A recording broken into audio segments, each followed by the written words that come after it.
Hey MBA hopefuls, we're on air with MBA Waves, your weekly vidcast talking all things business and education, streaming live every Tuesday on LinkedIn, Facebook, and YouTube, bringing you tons of tips to help you get into a top rank MBA program and getting you up close and personal with many of the schools that we host on the show, where you can get ask all your questions answered.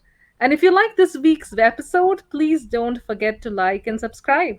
Today, on episode 111, we're talking about the value of the business school campus visit. We're going to dive into the campus visit, making the best outfit, and alternatives to campus visits. As always, I'm your host, Krithika Srinivasan, joined by my co hosts, Bara Sapir and Eric Lucrezia, who's going to be here in a minute. And hi, Eric.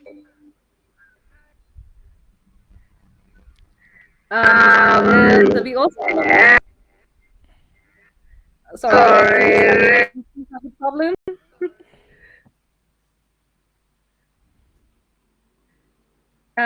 We have a special guest today, our friend and colleague Thomas Kalandranis, admissions consultant and personal development coach at Dear Gerontodi 2D. Prep Center. How do I pronounce it, Thomas? Gerontudi. Gerontodi. So there we Gerontudi. go. There you go. You have to practice your Yeah. Greek. That's the thing. All right, Thomas. So why don't you tell us more about you and a little bit about Gerontodi as well? Yeah. Well, Miss Dia Gerontudi is my spouse and significant other, and she's the one that got me in the business. Prior to that, I had my career in corporate sales, loved it, traveled a whole lot, got sick of it, and was looking for something different to do. She has been a long time instructor of the GMA, GRE, and all those prep tests. So it made sense that she needed someone to help her out with the applications consulting. I had the practice from working with American companies and all these interviewing skills, writing succinctly, business writing, and all that. So these two meshed somehow. Ergo, admissions consulting. Admittedly, there was a learning curve. I think I'm so much better now than when I started, but I've been doing it for a while now. I started in 2003, and now it's almost 20 years with varying intensity along the ways. And I think one of the funnest things I've had happen all these years is meeting colleagues like you guys and all the other guys at AGAC, um, from whom I learn all the time. Wow, 20 years and still learning? That's so awesome. And welcome, Thomas. Yeah, you're very So, welcome. Thank you. jumping right into the topic today, most outcomes are going to stress the fact that visiting a campus in person will not give the candidate an edge in being admitted. Visiting the campus, we all know, is expensive, time consuming, and we all know that it's better to do it earlier while you're considering the program. But so here we're going to talk about it. So, why should you think someone should take time for a campus visit? So, Thomas, starting with you first. Yeah. Um, well, two key issues here. First of all, let's take the issue of cost first, because it sounds so darn expensive, especially for my clients, all international, Greek nationals or European nationals. So it is quite a trek to fly over to the US, where most of the desired schools are. A little bit easier for the European schools. Cost-wise, it's but a drop in the ocean, you guys. So you're going to spend nearly $200,000 to get your MBA education. Another four or five on top really will not break the bank. Number two, if you read the websites of all the big schools, they describe their programs. They say all these wonderful things you're going to do and the things you will be transformed into. Well, they sound a lot alike, really a lot alike. And trust me, they are not. So how do you find what this difference is? Visit. Now, being in person, that is the holy grail. There's no substitute for being there, talking to AdCom people, talking to professors, students, the whole bit, and actually getting a feel for the vibe of the place, because they feel different, like a whole lot different. And then we have to thank COVID for all these new tools we have now for virtual visits that actually made it both affordable, fast, and not a bad choice to be honest. Yeah, you can get some pretty good info. over the internet.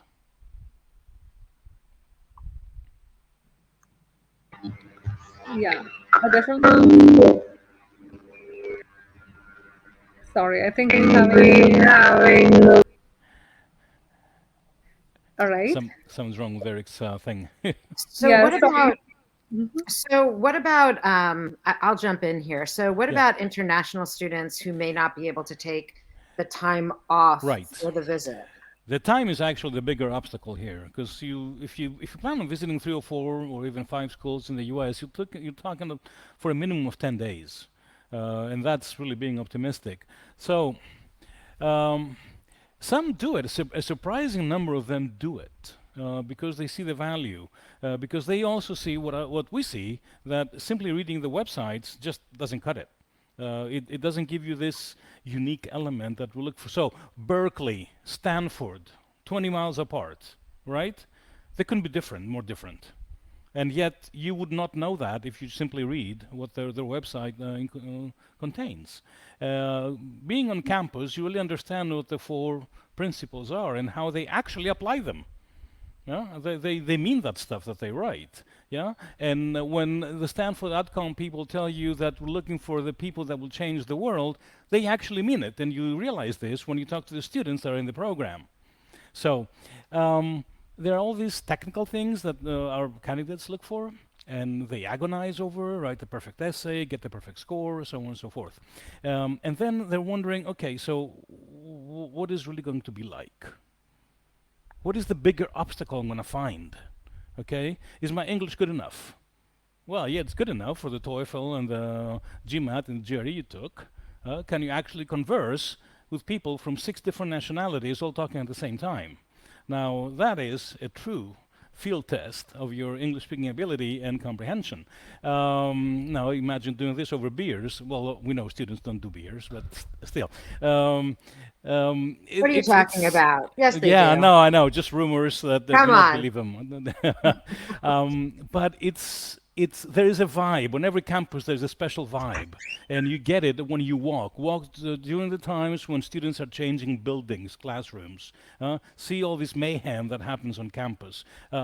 See them. What happens during lunch times? Where do they meet? They congregate. The facilities. Okay, now we all had the chance just about not even 2 months ago, to visit some awesome campuses in New York and in New Haven, and despite the years of experience, I don't know, my jaw dropped. I was looking around like I came, a country Mm. hick coming to town. Well, And the campuses were absolutely yeah, I stunning. mean, we saw Cornell Tech and go, oh my God, can I be a student again? Right? Maybe without the finals. Then we went to Columbia. Oh wow, oh my God. And then you go to Harry Potter land, and you see Yale, and then right next to Harry Potter buildings, you see this spiffy shiny thing, where students have access 24 hours a day, and it's their building, it's their house. For any candidates watching us, you are going to spend so many hours and days and endless months on campus. Make sure it's nice. You don't want to be somewhere where you go, I cannot wait to go home. It should be the opposite. I cannot wait to leave my apartment, to be on campus, to be at the library, to be at the quad. Right? And you will get that when you visit there and you listen to other students talk around you. So it's the question that we should ask. What do MBAers do all day? Well, they And I do a lot of think interesting that's what stuff. people are paying for, right? Yeah, yeah, yeah. I Yeah, mean, I mean, you can learn marketing from a book. So it all becomes alive, right? It becomes your own movie. It's almost like the way that you're talking about it, it's almost like the EQ of a person, it's like the EQ of a school. Like it's the emotional quality and how you feel when you're on that campus, because it's not just what the campus is presenting, it's who do you become. Do you become inspired? Do you become, wistful? Do you become like, oh, this isn't right for me, actually, like I don't actually quite fit in here, and it's really being able to listen to yourself in the process of going to these the different campuses and seeing who's there, what's the vibe, exactly like what you said. And that makes such a big difference because you're going to be so spending so long there. yeah, So no. many. And so there's a question: exactly do you do during a campus visit, or what should you do? Right? Mm-hmm, The 1, 2, 3 steps, what to do. I mm-hmm, think AdCom should be your starting place. because they're the guys who'll give you the guided tour, right? And that's nice. It's good to know where the buildings are and the bathrooms are and all this good stuff. And then leave them alone. I mean, they're the friendliest people ever, and you love them. I can guarantee you that. But leave them and go find students. See if you can sit in a classroom, not an empty classroom, one with a class, going on. Yeah. So sit in a class and listen to the professor teach, and the students interact the professor and between themselves, because that's going to be your life for 2 years, right? See if you can take it. The famous case study method. Yeah. Can you handle it? I mean, they say yes, and we have these type A personalities as MBA candidates. Yeah. Can you actually stand it when you make your convincing argument and 5 hands go up with opposing opinions with some pretty good arguments themselves, and you have to defend your position right there in front of everyone, and you're speaking English with an accent on top? Can you do that? Yeah. So it's a test of fire right there. Yeah, and a good one. I recall, no, granted, when I was an undergrad, I was a lot, no, I wouldn't say shy. I've never been shy. But I was a bit, out of my element, and no one could get my last name right. So I would feel so embarrassed and would say, Mr. Kalandrias, could you explain? No, it's Kalandranis. Okay, so even these little things, see if you can handle them in class, right? Yeah, I mean, they're going to be challenging and rigorous enough, but can you hold your own? Yeah, are you quick-witted enough to handle the questions that'll come your way? Because they will question you, they will challenge you, as they should. Yeah. So classroom, that's a big one. And then, Bara, Krithika, I mean, you've experienced the rigor of an MBA. You know what it's like. Well, I haven't. I don't have an MBA, but I will say that I also think it's super interesting, even looking at the places where like postings are, like what's happening on campus, like what kinds of groups are there, who's like, are there performances, are there things in the area? Like Krithika and I both went to school in Ann Arbor, and the Dalai Lama comes to speak in Ann Arbor, and then so do every single band that's coming through, and plus you've got the sports. So if you have any kind of interest outside, it's also super interesting. There's other admissions consultants that we've had on here that were really interested in other sports, and as a business school student, they were able to play on the sports teams. Yep. So whoever you are as a person, how do you get fully expand that and advance it while you're in business school? Of course, business school is your focus, but it's an opportunity to see how open are they, and who are the students? How, are they just clustered and looking in? Are they looking out? Are there internships? That is the point, Bara. Yeah. That is exactly the point. It's like high school on steroids, right? The cool kids table and the nerd. Okay, you don't have nerds because they're all nerds in the MBA, although they try to look cool. But what do nerds they do? Are cool. Yeah, there you go. I mean, ask Jeff Bezos and he'll tell you. So what do they do once outside the classroom when they're not in a study group? Some of the most interesting conversations that you'll have as MBA students will be just sitting in the quad, or in the case of Columbia, we just went there, that little staircase thing that they have right at the lobby. I think it is the most popular place on campus, or just at Kellogg, when you get in and you have that staircase thing again on the left. And this is where you will have conversations with your cluster or your cohort or with others that you don't know, right? So see how this exchange of ideas and views and opinions, the stuff that you're really paying the money for, I mean, this is it. This is the money, yeah? How does it take place, yeah? And then here comes, Krithika, I'm sorry, you're going to say something. No, I was just going to say that, what I love most about campus visits is how it shows a more concrete view of the future vision of who they could be. Yeah. It's like, for example, they could think like, I could come here and I could do all these things. I could have my startup. I could, be part of this consulting crowd and get into this. I could do product management. And I'm so thrilled to see the studio. So that kind of, I feel that they're able to envision and even better present their career goals when they're able to relate it to the campus. So that's what I thought Yeah, was so easy, yeah. like so useful about the campus visit. You see details like when we were at Cornell Tech, the studio, they explained it to us, right, in a lecture form, and then we saw it. And it's like two different worlds. I mean, it sounded exciting when they were describing it, and then you see it and you can actually see yourself in it, right? You preparing for your future career, hands on. We saw a darn car. They were working on a car anyway. So I mean, they have all this exciting stuff that goes on, and you really, if you think your excitement level is there when you go to for a campus visit, you're probably going to leave, and it's through the roof. Um, we listened Yeah. to Dean Maglaras at Columbia speak to us. I don't know any candidate who would listen to him and not choose to apply at Columbia after that. I mean, the guy's a magnet, right? He's the ultimate seducer. He will seduce you to his business school, and you will want to leave because he's that charismatic. And like him, there are so many others in every school. So find your thing. How supportive are they? Krithika, how supportive were your fellow students when you were at the MBA program?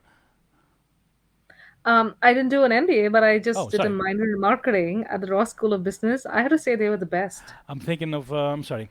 Yeah, pretty. Yeah. Yeah. So, but I should say that they were some of the best, like in my Yeah. marketing class and Yeah. the other business school programs that I took at Yeah. Ann Arbor. And Ross is kind of, and I feel that the business schools somehow have this very futuristic and modern looking, Yeah. campuses Yeah. in a very traditional university. And you could just explore both of them. So you could see how the business school interacts with the rest of the other colleges and the other Yeah. schools that are out there. Yeah. And that interdisciplinary focus is so critical for some of the programs like we saw at Columbia, and then we saw it even at Cornell Tech, right? How it uses a lot of those and so on. Well, I'll give you a small example. We had two students of ours. One was admitted at Booth, the other one at Kellogg, right? So practically same town. And of course, Boothies are supposed to be, well, they claim to be very supportive. Second years take care of the first years, they guide them through, they mentor them. And it was interesting to hear the comments of a girl from Kellogg saying, "Oh my God, these guys never talk to one another. They're like lone wolves." And this is true because at Kellogg, you can't even go to the bathroom by yourself. You go with your group. I mean, they do everything together. And this is the culture of the school. Group. They work together for everything. They do wonderful things, but you need to be with a group all the time. So if your personality cannot handle that, you need to know that before you go there, right? And living and experiencing it, this is where the visit really pays off.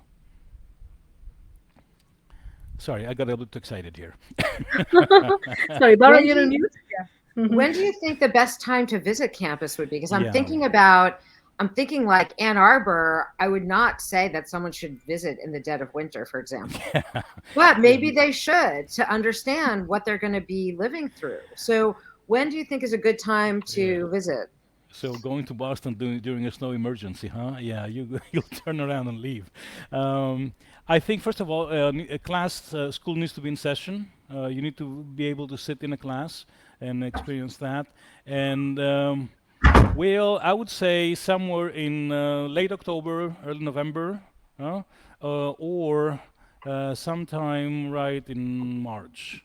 And I'm thinking along the lines of admission rounds when the admission committees have the least load, and also try to time your visit so you're not on finals week or something, because students need to give you the time of day. Yeah. So mid to late fall, mid to early spring, yeah, those are pretty good dates. Summertime, you're gonna enjoy the weather, nice campus visit. You will not see that many students. Right. Hmm. Yep, So, which means that they have to like kind of plan the year before, right? They may they not be able do. to do it when they're going in for round one in that application year. They do. In my opinion, I think this campus visit thing. This is pretty much part of your preparation for your application. And since we spend the summertime for many of our students preparing essays and application and all that, spring is where you decide which universities you will apply to. Yeah, early summer at the latest. So yeah, a visit in early spring will do that. Likewise, if you're going to do second round, you should be there by mid-autumn. Um, yeah, to make up your mind. Uh, which of course now brings the next question up: what if you cannot visit in person? Yeah. Um, I don't know. I can keep going. By the way, you guys, I know you have to stop me here. Well, we actually, Thomas, we do have a question from Moath who has asked, I'm going to show the question here. Do you recommend that the visit be arranged, or is it better for it to be random and sudden? Arranged, very much so. Orange. Okay, you don't want to catch anyone by surprise. You want them to have the time to give it to you, right? Adcoms, professors, students, right? They need to make the time for you. Student ambassadors are great helping you organize this thing. So yeah, definitely. And forget the impromptu, random surprise visits. Those are good to see if your roommate cleans up the apartment in time. Not for a campus visit. Yeah. So, and I think like some of the best developments after COVID has been how campuses have been able to like streamline their tours Yeah. and visits and have both online and offline components.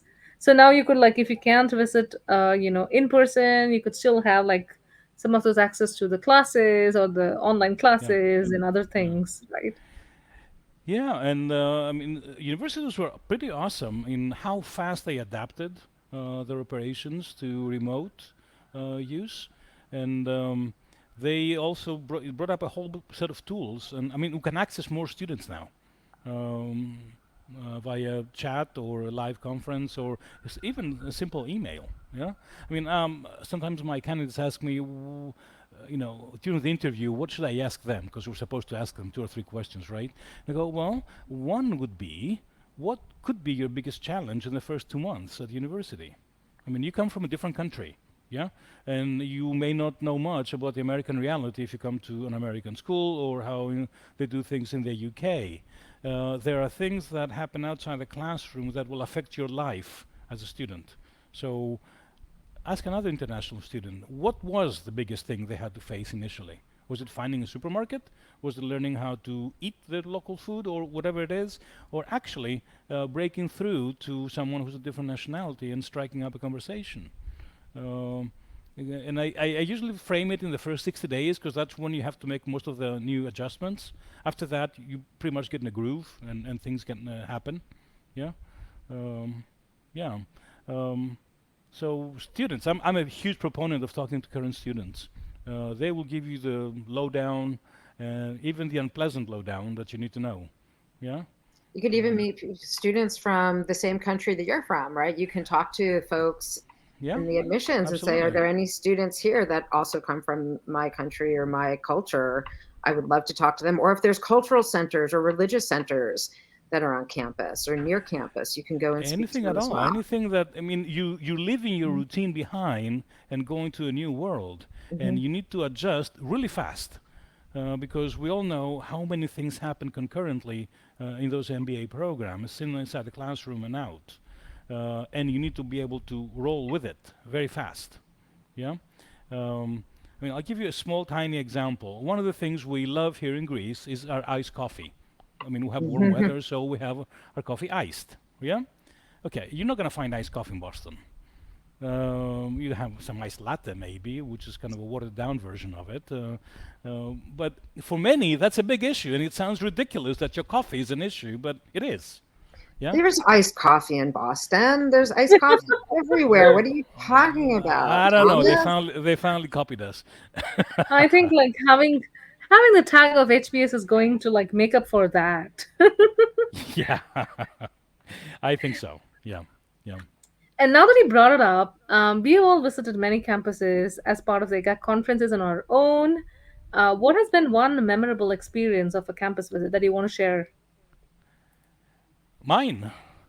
Um, okay, and I'm trying to view this experience through the eyes of my students, my candidates here, um, because unfortunately this summit doesn't happen enough in Greek universities. You visit campuses and you meet with the AdCom people, university people, professors, etc., and they're so glad to see you. I mean, they're genuinely happy there to help you out. And I had students ask me, "Well, I can go and ask them that?" Go, yes, they will be happy to do that. You'll get the support, and this is something that gets them really excited about. Yeah.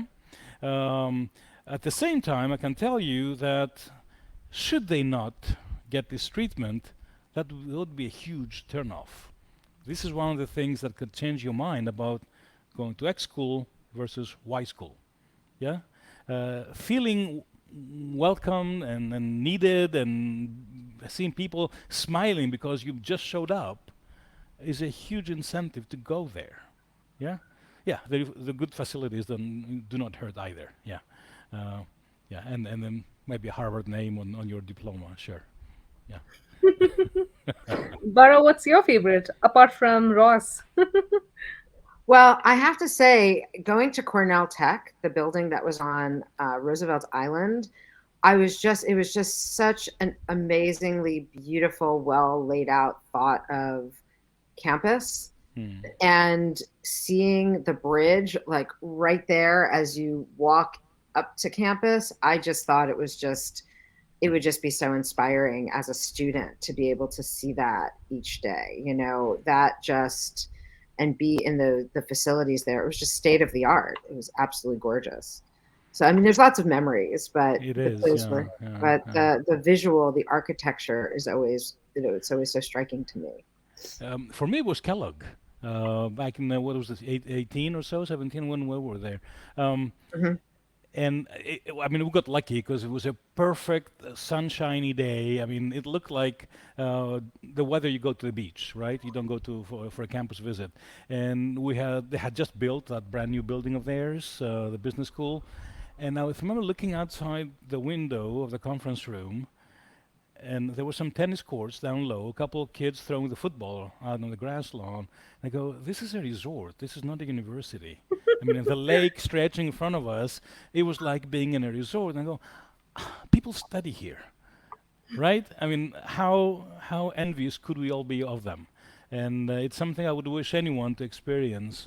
All these facilities that the business schools prepare are simply incredible. Yeah. Right. And I love it how you could see the facilities actually fostering the connection which Yeah. they want. Yeah. Yeah. And the facilities are a reflection of what the students want and what the school wants for the students in terms of like how even a second years and first years meet, how undergraduate students and even like the MBA folks are going to like talk to each other and learn from each other. So it's always fascinating. I think for me, being on in Berkeley, it was one of the very first visits for me. Absolutely thrilling, because this was a school that matched when it said sustainability.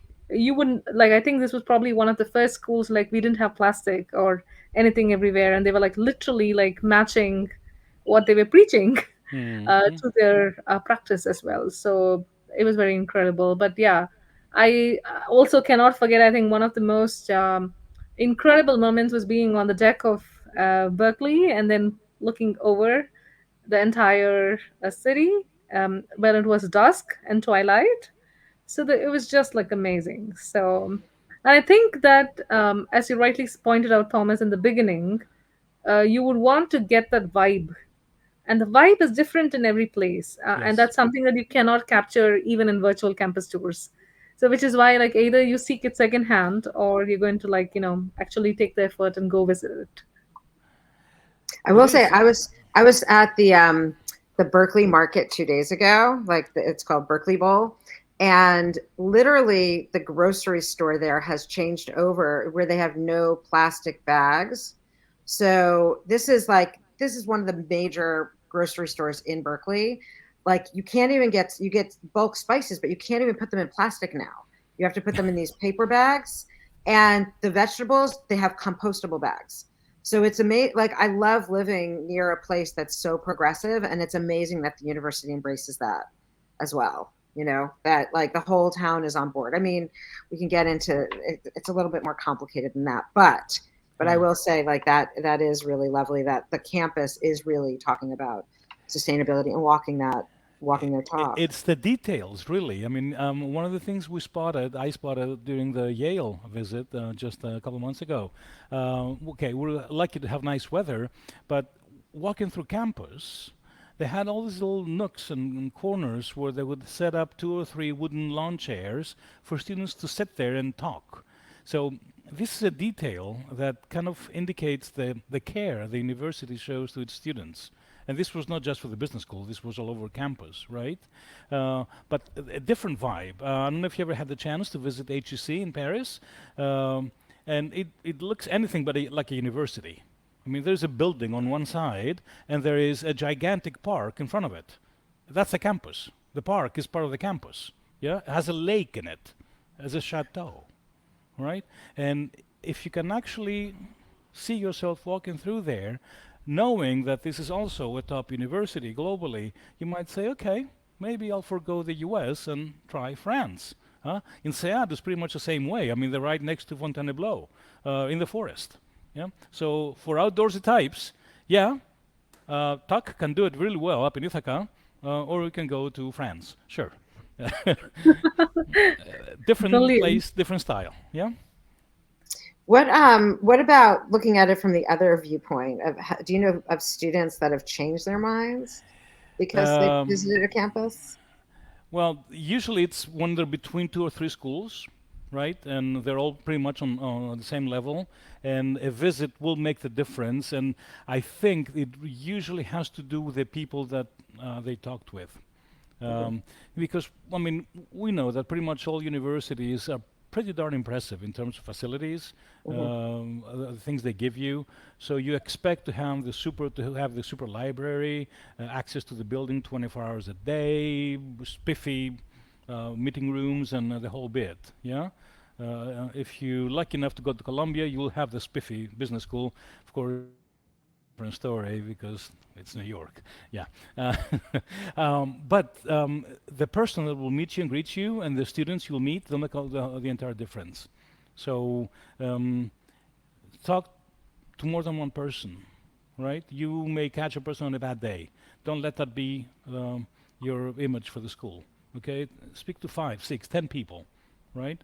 That will give you a clue how much supportive they are or how much they say they are supportive. Yeah, how open they are, how they share things. Go to one of the student events. Every university has like Tuesday night coffee or Wednesday night beer and sausage, something.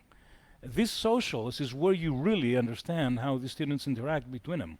These are the people you're spending the next 2 years with. So you want to see that. Yeah, absolutely. And but yeah, it's people centric. They will turn you on or turn you off, more so than the buildings do. Yeah. Krithika, do you have any examples of that? I don't want to name schools though. Right, I know. Having been to like, I would say it's really personal, right? I will say there were like two schools, school A and school B. If I tell you like where it is, you all will know where. In the same city that we visited, the city never sleeps. But there's a big difference between how people view it in terms of being midtown versus being elsewhere, somewhere else, where the school is, as you all know. But I think, like, ultimately, as Thomas said, it was like how alumni treated them, how like the AdCom treated them when they went there. That always like makes them choose one over the other. Yeah. Yeah, and I like Thomas, like how you said that talk to many people, because I Yeah. think it's like the six men and the elephant story, where each person is touching one part of it and is going to tell you, and you are actually able to piece it out and then decide Yeah. for yourself like what you want from Yeah. it. Yeah. Yeah. I don't know if you guys hear this question. I get some students of mine that say they have gone through the campus visit, and they get back and say, okay, now how do I use this in my application essay? And I go, well, if you simply mention that, hey, I went on campus and it looked pretty cool, you don't really add much value. Okay? It would definitely be worth if you can identify one, two, or three things that made a difference for you. Yeah. I mean, I like paying attention to very small details because to me the details really tell the story, not the big picture. So again, I Devil take a hangs out there. I'll take Columbia as an example. It's not the only school by any means, but a small detail that to me, if I were a student, I would definitely want to apply there. Approaching the new business school, you go through past the engineering school or the science building, whatever they call it. Spiffy, briny, brand new, shiny, the whole bit. In the basement, ground floor, semi-basement thing, they have a climbing wall. You know, the one you do exercise and you climb and all that. Well, it's open 24 hours a day to the community, not the student community, to the New York community. When a university tells you we are an integral part of our society, well, do they preach to the choir or are they really doing it? That was a detail to me that showed this university spent their hundreds of millions to build this building, and they want to give access to the local community. And the local community is nothing glamorous, right? It's West Harlem, working people, working class, nothing special. And they can go in and climb the wall at Columbia. Not a bad deal, yeah? Not a bad deal. Now, that's a university I can get behind and say, yeah, you guys get And my then application.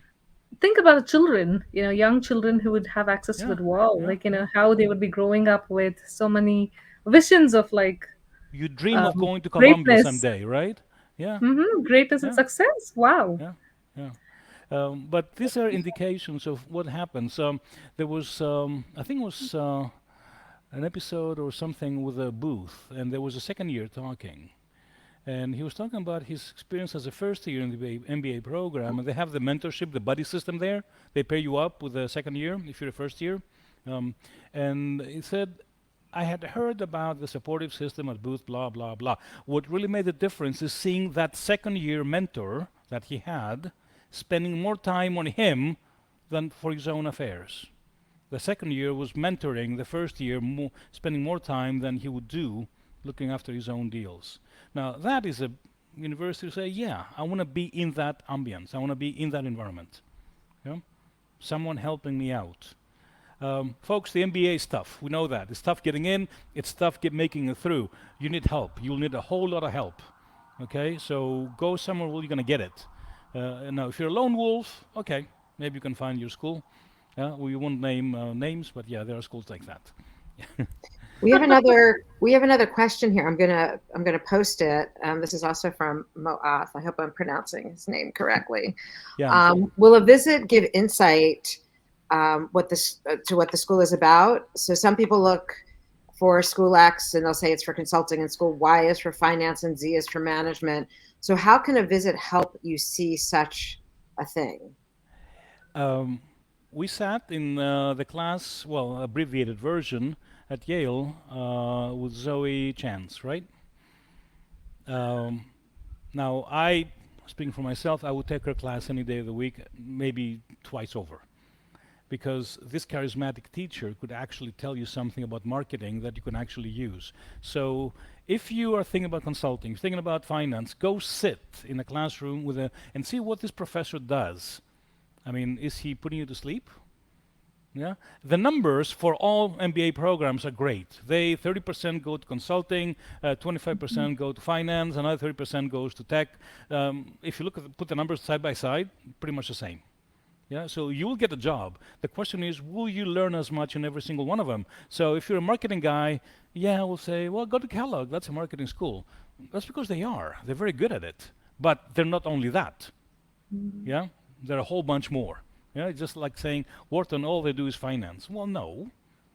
They do a whole lot of other stuff. So sit in the classroom, go take a class in accounting, which is a boring subject to begin with, and see if this professor makes it fun. Because if you can actually do that, then hey, imagine what the other classes will be like. Yeah? I don't believe that schools specialize. I believe they have a tendency, like Chicago is known for economics. They have this super tradition behind them. And yeah, they're very quant-oriented. They say that up front. Yeah? Just like going to Imperial in London.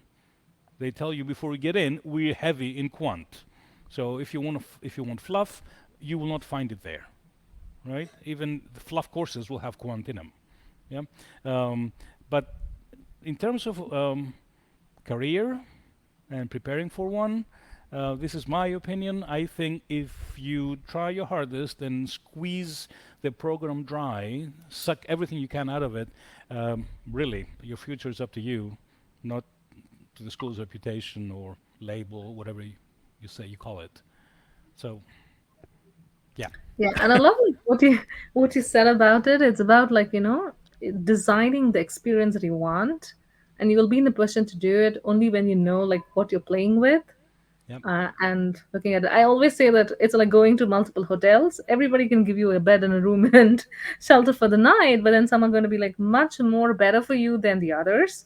The only thing is that MBA is not like a hotel for a night. The consequences are much more, like I think like much more long range than than a night at the hotel. I think. And it costs 120,000, right, to to complete the program. Yeah. All all Um, right.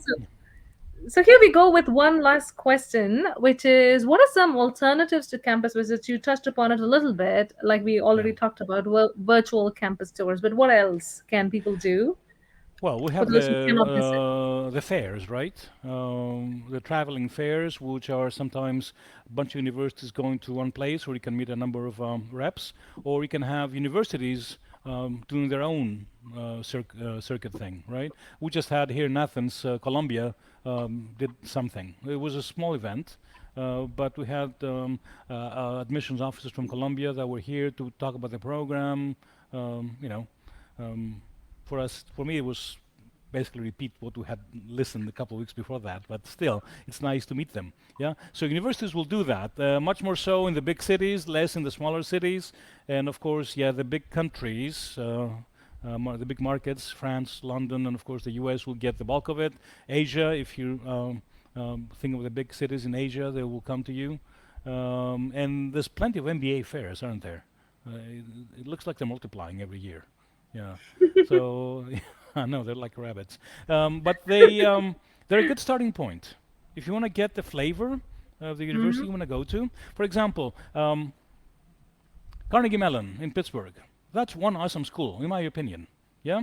In my country here, this is pretty much unknown. Yeah. So how would I get a student interested in potentially going to Carnegie Mellon when I know they could be a good fit? Well, they have to talk to a few people. Yeah. And one way to do that is get the first flavor. So if you're an engineer, perhaps you'll be a very good fit at Carnegie Mellon because they're very much in tech. It's their natural. It's in the DNA, right? They do other things also, but can you be with with the rest of your classmates and feel comfortable with? Yeah, you could if you're that kind of candidate. So fairs, starting point. Get on the horn, get on the internet, go to the chat rooms, go to the webinars, and talk one-on-one. I don't know about you guys, I have students that are very reluctant to talk to admissions in case they give a bad impression. I go, these guys are trying to get you in, right? They're not the gatekeepers to push you out. So they will tell you if you're weak somewhere. If they tell you you're weak somewhere, it's for you to work on it and make it stronger. Yeah? They're not there to mark it down, okay, John, yeah, not admit he's weak in math. That means go learn math because you will not be able to handle the course later. Yeah? And after you're strong, talk to them again. Or if they tell you apply, that means apply. You can fight for it. They'll never tell you you're in, you're out, yeah? But they will tell you if you have a fighting chance.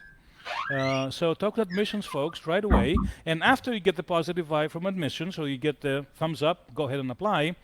Get in touch with students, ambassadors to begin with, student ambassadors, alums if you can find them, they're everywhere, and current students. Current students to me has to be your final stop before you say yes or no, because they will give you the final clue.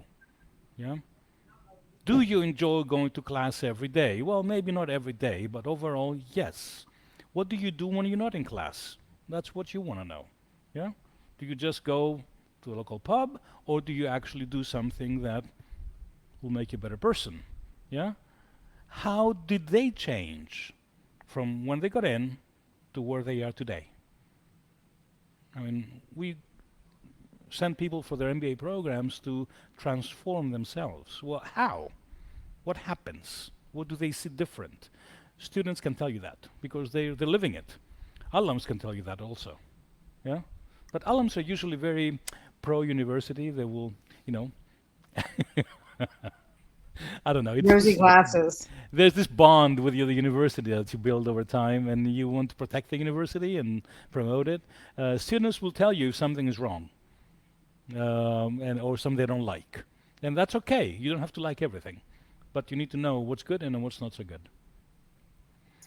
I have a question. So we're talking a lot about the students going and what they can get from the university, but what do they wear?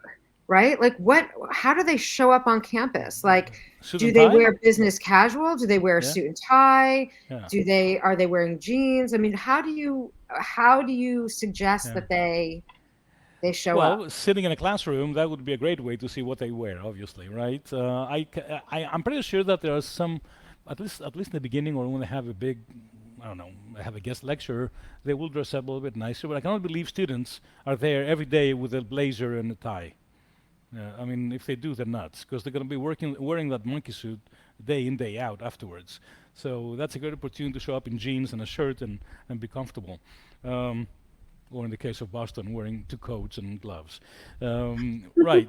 So I like Boston, by the way. I really like Boston. I like the Boston schools a whole lot. Um, but it's the where, but all these little things that make your day happen, Bara, and that you piece those things together, you can actually see yourself in it, or maybe you can see yourself not being there. And that's just as important, because it'll be horrible after you spend the money to get there to realize, oh my God, this is the wrong place to be. Even Or if I'm that too means the weather. formal, or I'm not formal enough, Yeah. or wow, these shoes are actually not good on cobblestone. Maybe I Yeah. should have worn different shoes, right? Yeah. And if you're not an outdoor person at all, what are you doing at Cornell in Ithaca?